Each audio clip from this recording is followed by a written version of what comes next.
औरतें आती हैं और वो ये कहती हैं कि डॉक्टर साहिबा जी, ये मेरी बहू है या ये मेरी बेटी है, इसकी बच्चेदानी जो है वो बहुत ज़्यादा कमज़ोर है और 2 से 3 मिसकैरेज हो चुके हैं और जब भी इसको हमल ठहरता है हम इसको बिल्कुल बिस्तर पे लेटा देते हैं और इससे कोई काम भी नहीं करवाते, लेकिन बच्चा फिर भी ज़ाया हो जाता है। हम बहुत सारे डॉक्टर्स के पास गए हैं लेकिन हमें कोई भी वजह जो है वो पता नहीं चल पा रही।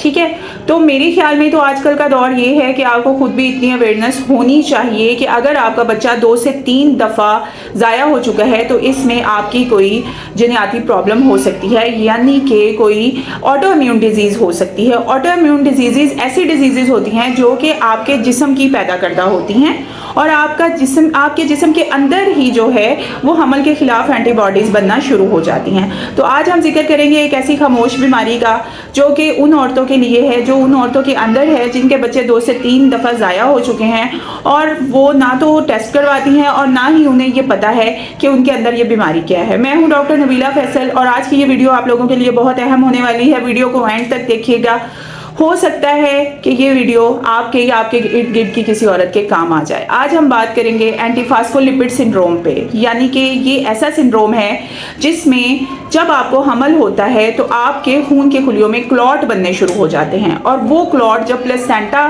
की नाली में आ जाता है तो बच्चे को खुराक मिलना ख़त्म हो जाती है। यानी कि एक दफ़ा आपने स्कैन करवाया, आपको पता चला कि बच्चे की हार्ट बीट आ गई है, लेकिन 12 हफ्तों से पहले बच्चे की हार्ट बीट चली गई।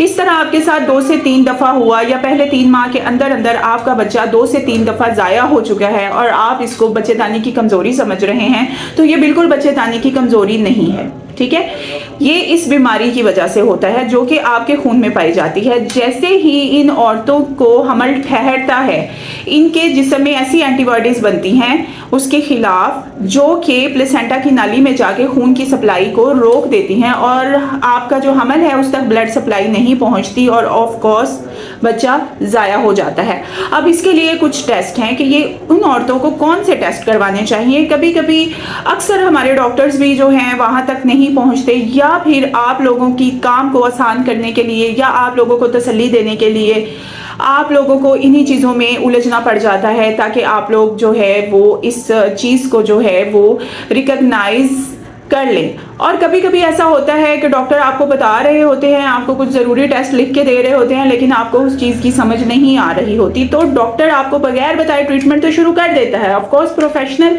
डॉक्टर्स के पास अगर आप जाते हैं तो वो इस चीज़ को ज़रूर समझेगा और उसका ट्रीटमेंट भी शुरू कर देगा, लेकिन हो सकता है कि आपको ना बताए। इसीलिए इस वीडियो में मैं आपको बताना चाहती हूँ कि अगर आपके साथ ऐसा कोई मसला होता है तो आपने कुछ ज़रूरी टेस्ट करवाने होते हैं। ठीक है, जिसमें लूपिस एंटीबॉडीज आ जाता है और मजीद कुछ टेस्ट, ग्लाइकोप्रोटीन टेस्ट आ जाता है। ठीक है, इस तरह के एंटीबॉडीज के टेस्ट होते हैं जो कि आपके हमल के शुरू में करवाए जाते हैं और फिर 10 हफ्तों के बाद, यानी कि 10 हफ्ते हो जाने पर हर 4 हफ्ते के बाद दोबारा करवाए जाते हैं।